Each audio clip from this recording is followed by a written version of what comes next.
E ao menos 10 governantes do mundo todo já entraram em contato telefônico com o presidente eleito dos Estados Unidos, Donald Trump, para parabenizá-lo pela vitória nas eleições. Emmanuel Macron, presidente da França, está entre os líderes que falaram por telefone com Trump. O Palácio de Eliseu, gabinete oficial da presidência, informou que Macron foi um dos primeiros a fazer contato.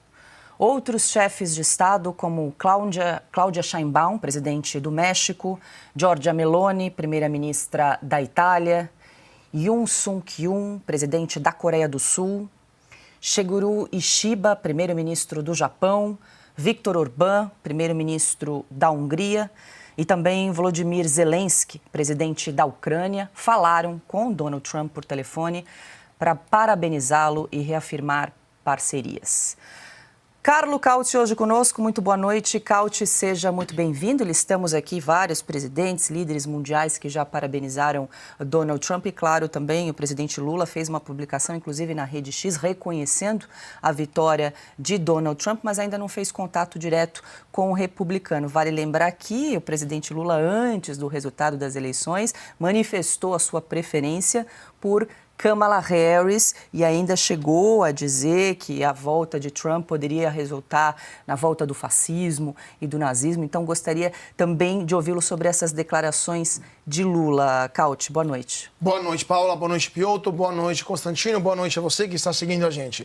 Pois é, Lula, logo após a eleição do Trump, publicou essa mensagem, mas poucas horas antes tinha feito uma entrevista, concedido uma entrevista para uma televisão francesa, chamando o Trump de nazista, né? Dizendo que a vitória do Trump era a volta do nazismo, usando todo aquele velho armamentário retórico já mofado que os eleitores americanos decidiram delegar para o lixo da história. Que ninguém lá é nazista, ninguém lá é fascista, ninguém é um perigo para a democracia, diferente daquilo que Lula e outros disseram ao longo dessa campanha eleitoral. Evidentemente, a vitória foi tão acachapante que o presidente Lula teve que voltar rapidamente atrás, sabendo que os Estados Unidos são um parceiro incontornável para o Brasil, mesmo se o presidente dos Estados Unidos não é de agrado do presidente brasileiro. Agora, para Lula vai ser um problemaço ter Trump na Casa Branca, não por questões de divergências ideológicas, mas porque Trump vai levar adiante uma política econômica que vai colocar o Brasil, especialmente o Brasil do Lula, incapaz de cortar gastos públicos, incapaz de gerenciar a economia de forma razoável, vai colocar o Brasil de Lula em fortes dificuldades. O mercado já está prevendo que o Trump, sem nem mesmo tomar posse, faltam cerca de 2 meses, né, mais de 2 meses para a tomada de posse de Trump, já está obrigando o governo brasileiro a ver onde cortar gastos, a tentar colocar as contas mais ou menos em dia, porque senão o dólar vai explodir. Então já estamos vendo, há poucas horas, aliás, da eleição de Trump, o Haddad brigando com outros ministros, porque o Haddad sabe que precisa cortar e os outros não querem cortar. Então, primeiro efeito da eleição de Trump, jogar uma bombinha política dentro do Palácio do Planalto e provocar essa briga entre os ministros do Lula.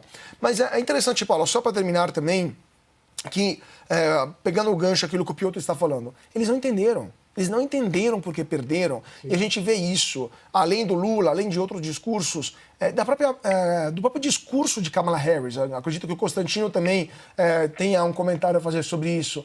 Kamala Harris, no discurso que ela fez, tradicional discurso, aceitando a derrota, ela tem uma parte que me impressionou, porque é claramente percebível que eles não entenderam a razão dessa derrota. Ela disse: nunca vamos parar de lutar a favor da democracia, né?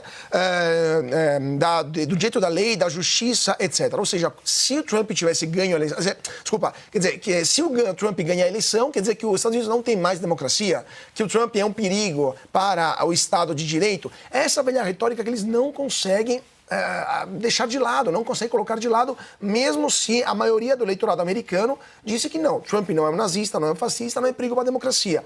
Mesmo no discurso reconhecendo a derrota, Kamala Harris teve que entuchar isso, dizendo não, a gente nunca vai parar de lutar para a democracia, dizendo de forma indireta que Trump é um perigo para a democracia americana.